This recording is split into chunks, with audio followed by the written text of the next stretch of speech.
J'assois Elisabeth dans son fauteuil près de la fenêtre, je lui masse la nuque et les épaules aussi, puis je la peigne avec des gestes que j'aime et qui détendent. Je m'interroge, pendant que je la coiffe, sur l'intérêt de la plupart de mes mouvements. Je serai content le jour où quelque chose se sera produit dans ma vie, sans que je me sois posé la moindre question. Mais en même temps, agir sans me poser de questions, même si c'est ce que je vise depuis longtemps, je ne crois pas encore en être capable. Je suis peut-être trop exigeant avec moi-même, mais je ne vois pas comment faire autrement.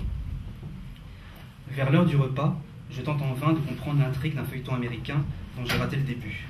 Je n'ai pas pris le temps de faire les courses pour nourrir Pierre, je décide de l'alimenter avec le biberon. Je colle d'abord son ventre contre mon torse, jusqu'à ce que son nombril soit en contact avec le mien. Le moment venu, je le recouche dans son couffin et je l'installe derrière le fauteuil où est toujours assise Elisabeth. Dès qu'on s'éloigne, on ne voit que lui.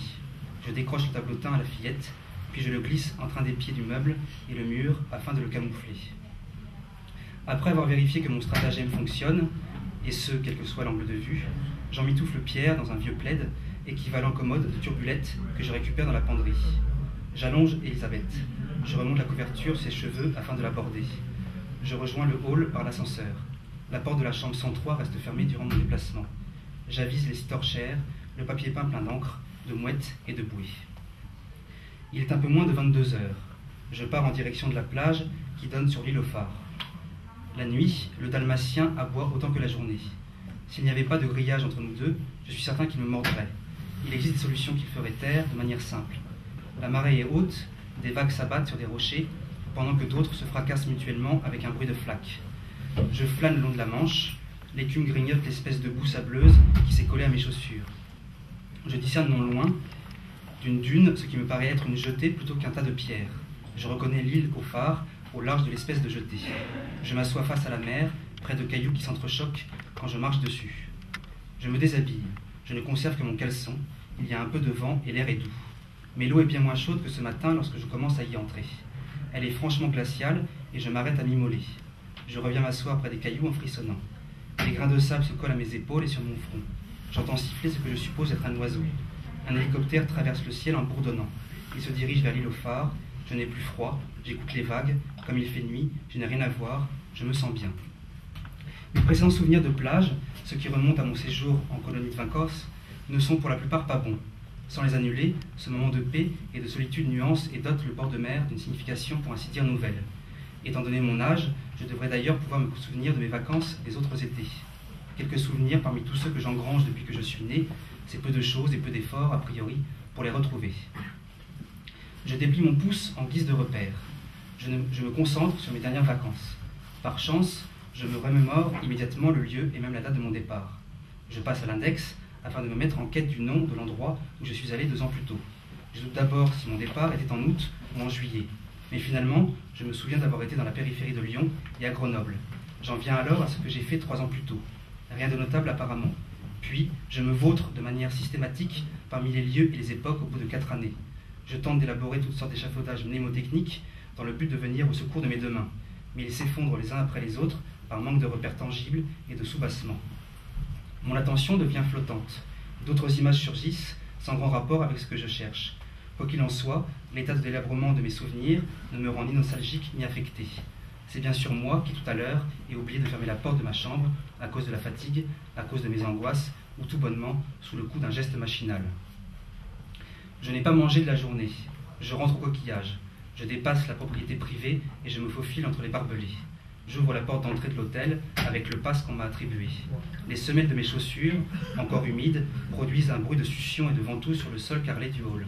Je me déchausse, mes chaussettes laissent sur mon chemin des empreintes qui vont bientôt sécher. Je passe devant la réception. La pendulette indique qu'il est 1 heure. N'est perceptible que le va-et-vient de ma respiration. C'est le moment. J'allume l'ordinateur de la patronne. Le crépitement du disque dur pénètre dans mes oreilles. Arrive alors la page d'accueil de son système d'exploitation, mais manque de chance, il faut un mot de passe afin d'aller plus loin.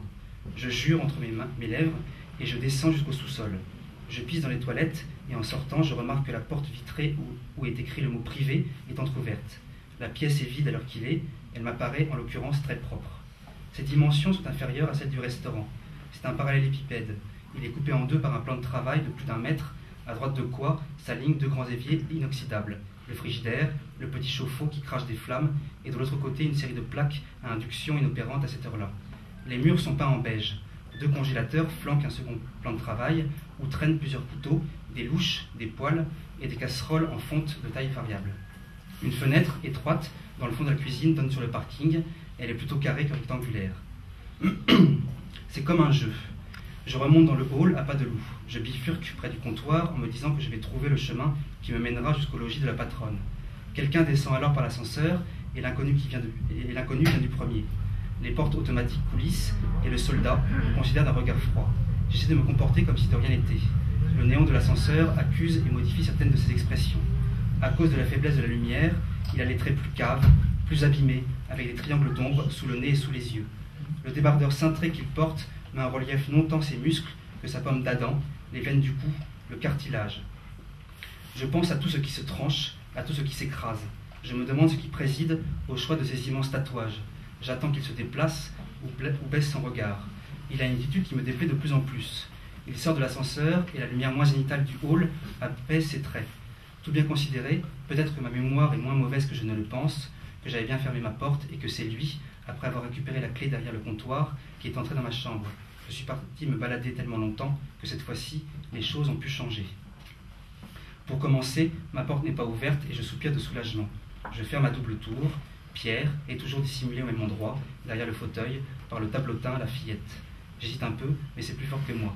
Je soulève la couverture du lit, j'agrippe les hanches d'Elisabeth. Je la déshabille à la va-vite. Je jette comme d'habitude ses sous-vêtements au sol, puis je l'inspecte minutieusement. J'ai beau regarder partout, lever ses bras, lever ses jambes, à cause de la fatigue et de l'anxiété accumulée, je crains de manquer de concentration, de mal m'occuper d'elle. Je la plaque contre le mur et je vérifie qu'en lui lâchant les bras, elle ne tombe pas. Je me précipite dans la salle d'eau. J'ouvre ma valise. J'attrape une des bougies et j'examine la peau d'Elisabeth d'un peu plus près. J'essaie de faire en sorte que tout se déroule de la manière la plus paisible possible. Elisabeth a ce corps svelte que je juge parfait à la lumière de la bougie, avec des épaules droites, de petits seins, sa taille très fine, son dos cambré.